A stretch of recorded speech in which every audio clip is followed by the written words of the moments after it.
Bonsoir mes belles âmes, on se retrouve comme d'habitude pour notre rendez-vous quotidien, un jour une carte. J'espère que vous allez tous et toutes bien, vous avez passé une excellente journée. On se retrouve pour le message de ce jeudi 14 décembre 2023. Je vous rappelle une fois de plus que ce message reste général et qu'il ne pourra pas faire écho avec tout le monde. Donc vous prenez si ça vibre pas, vous laissez et vous vous rabattez vers les secteurs ascendants, les secteurs lunaires ou éventuellement les secteurs vénusiens pour ceux qui le consultent, bien entendu. Bienvenue à ma nouvelle communauté sur le souffle d'un ange by Emily. Merci à tous pour votre bienveillance et votre gentillesse témoignée quotidiennement sur la chaîne.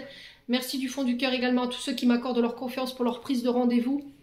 Alors pour tous ceux qui m'avaient mis des messages pour leur prise de rendez-vous, il suffit de me contacter aux coordonnées que vous avez sous chaque vidéo dans la barre de description. Voilà, il suffit de cliquer sur plus et vous accédez à toutes mes coordonnées, mail, téléphone, professionnel et mon messenger également. Voilà. On est parti pour le dernier secteur de cette journée. Pour les signes de terre, Taureau, Vierge, Capricorne, pour ce jeudi 14 décembre.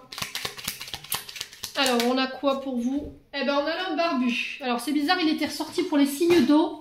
Alors, il se peut que cet homme... ouais, il y a un ascendant ou un signe lunaire, peut-être en signe d'eau. C'est possible. Alors, les signes d'eau demain... les signes d'eau, les signes de terre, ça va aller, Émilie, hein, réveille-toi un petit peu. Signes de terre, donc là, demain, on vous invite à la sagesse, on vous invite à faire preuve de bon raisonnement, d'être aligné entre vos paroles et vos actions, de vous recentrer sur vous. Alors, cette carte 48, elle peut représenter également des parents, des grands-parents. Donc, ça peut être aussi question de travailler sur tout ce qui est transgénérationnel, sur votre passé, pour pouvoir aller vers des accords, vers des unions, faire des projets ici nouveaux que vous voulez mettre en place dans votre vie professionnelle ou sentimentale. Il y a encore des peurs, des insécurités ici liées au passé, à vos racines, à vos ancêtres, à votre famille, qui vous empêchent de récolter ici ce que vous désirez sur le plan professionnel ou sur le plan sentimental. D'accord ? Donc on tourne une page sur le passé, laissez le passé au passé, il n'y a plus rien à vous apprendre. En tout cas, il vous empêche d'aller de l'avant aujourd'hui. Donc il va falloir faire table rase de ce passé ici, il va falloir couper avec ça les signes de terre pour pouvoir aller de nouveau de l'avant et faire en sorte que les choses elles s'accélèrent. Pour vous demain, j'ai des offres ici qui viennent vers vous. On vous tend une main, on vous tend une opportunité, allez-vous la saisir? Oui, non. Voilà, libre arbitre toujours. Il peut y avoir un peu de doute. Quoi qu'il en soit, j'ai des accords en ce sens.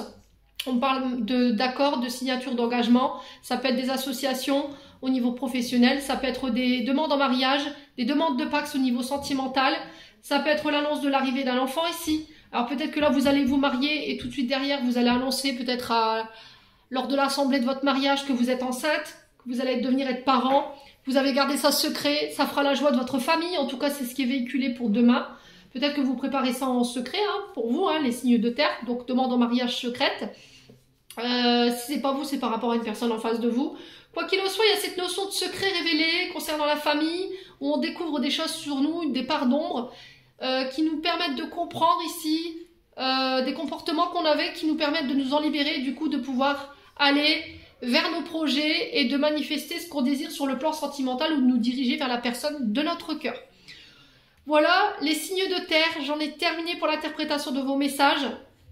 Voilà, prenez le temps de guérir vos traumas, c'est hyper important ce que je reçois là. Alors je le reçois en canal, c'est bizarre parce que je les reçois en canal aussi pour les signes d'eau. Donc là on me dit, prends le temps, d'accord? Prends le temps de guérir tes traumas, prends le temps de faire table rase de ton passé pour pouvoir te diriger, signer les accords que tu désires, association, mariage, aller vers la personne de ton cœur. Au niveau professionnel, vous pouvez manifester de belles choses, on me dit les signes de terre. Simplement, il y a une forme d'insécurité et de peur sur laquelle il faut encore bosser. Confiance en soi, estime de soi, faites du coaching, ça va vous aider à dépasser vos peurs et puis votre timidité, voyez. Faites du théâtre, ça peut vous aider aussi à débloquer ici cette timidité et puis ce manque de confiance en soi. Les signes de terre. Voilà, j'en ai terminé pour l'interprétation de vos messages. Ce soir, c'est un peu perturbant les énergies, je sais pas, il y a eu des messages en canal qui se sont mis dans ma guidance, je me suis sentie un petit peu, voilà, un peu perdue, mais bon, j'ai réussi à passer le message quand même parce que j'avais l'impression de tout se mélanger. J'espère que vous vous y retrouverez, en tout cas, je vous envoie plein de belles énergies pour demain, prenez soin de vous et on se retrouve lors d'une prochaine vidéo.